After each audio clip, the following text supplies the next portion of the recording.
India 24x7 का digital platform देख रहे हैं आप और मैं हूं आपके साथ अनामिका। भारत में सुरक्षा के लिए लगाए जाने वाले सीसीटीवी कैमरे अब खुद एक बड़े खतरे के रूप में सामने आ रहे हैं। हाल ही में सामने आई एक चौंकाने वाली रिपोर्ट ने यह सवाल खड़ा कर दिया है कि क्या हम जिन कैमरों पर अपनी सुरक्षा के लिए भरोसा करते हैं वही हमारी गतिविधियों को दुश्मन देशों तक पहुंचा रहे हैं।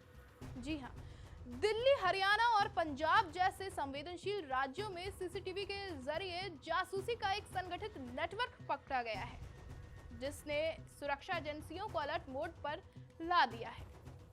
इस पूरे मामले में सबसे अहम नाम सामने आता है पाकिस्तान की खुफिया एजेंसी ISI, जिस पर आरोप है कि उसने भारत में सीसीटीवी कैमरों के जरिए निगरानी का एक बड़ा जाल बिछाया।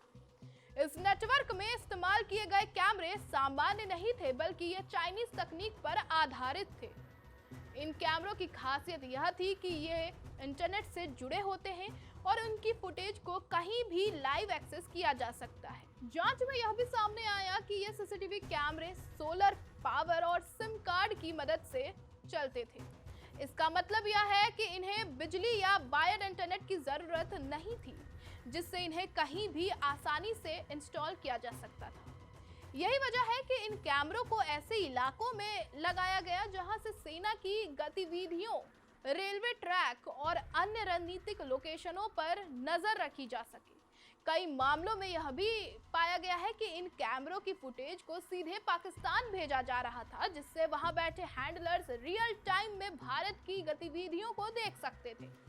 इस नेटवर्क का मकसद बेहद गंभीर था।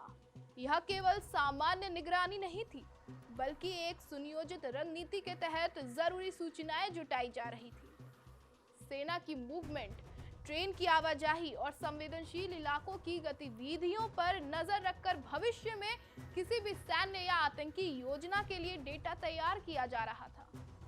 यह किसी भी देश की सुरक्षा के लिए बेहद खतरनाक स्थिति हो सकती है, क्योंकि इससे दुश्मन को अंदरूनी जानकारी मिल जाती है।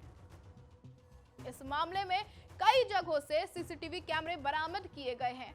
जालंधर, पटियाला, अंबाला और दिल्ली के कुछ हिस्सों में ये कैमरे लगाए गए थे।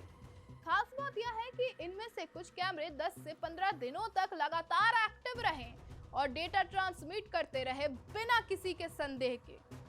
यह दर्शाता है कि यह नेटवर्क काफी संगठित और तकनीकी रूप से मजबूत था।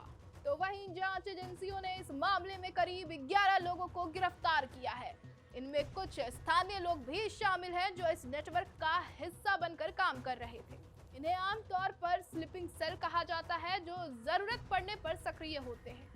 इनके पास से कुछ हथियार भी बरामद किए गए हैं, जिससे यह साफ होता है कि यह केवल जासूसी तक सीमित मामला नहीं था, बल्कि इससे बड़े खतरे की आशंका भी जुड़ी हुई थी। इस घटना ने एक और बड़ा सवाल खड़ा कर दिया है कि क्या आम लोगों के घरों और दुकानों में लगे सीसीटीवी कैमरे भी सुरक्षित हैं? आज के समय में अधिकतर सीसीटीवी कैमरे इंटरनेट से जुड़े होते हैं और कई सस्ते विकल्प चाइनीज कंपनियों के होते हैं। अगर इन कैमरों की सुरक्षा मजबूत नहीं है या उनका डेटा विदेशी सर्वरों पर जा रहा है, तो यह एक बड़ा साइबर और सुरक्षा खतरा बन सकता है। रिपोर्ट्स के अनुसार दिल्ली जैसे बड़े शहरों में बड़ी संख्या में सीसीटीवी कैमरे चाइनीज कंपनियों के हैं। ये कैमरे सस्ते और आसानी से उपलब्ध होने के कारण तेजी से लोकप्रिय हुए हैं, लेकिन अब यही कैमरे डेटा लीक और जासूसी का माध्यम बन सकते हैं। यही वजह है कि भारत सरकार अब ऐसे इंटरनेट कनेक्टेड विदेशी कैमरों पर सख्ती करने और घरेलू कंपनियों को बढ़ावा देने की दिशा में कदम उठा रही है। तकनीक ने जहां हमारी जिंदगी को आसान बनाया है, तो वहीं इसके गलत इस्तेमाल ने नई चुनौतियां भी पैदा कर दी है। सीसीटीवी कैमरे जो पहले सिर्फ सुरक्षा का प्रतीक माने जाते थे, अब साइबर जासूसी का हथियार बन सकते हैं। इस मामले ने यह साफ कर दिया है कि केवल कैमरा लगाना ही पर्याप्त नहीं है, बल्कि यह भी सुनिश्चित करना जरूरी है कि वह सुरक्षित और भरोसेमंद तकनीक पर आधारित हो।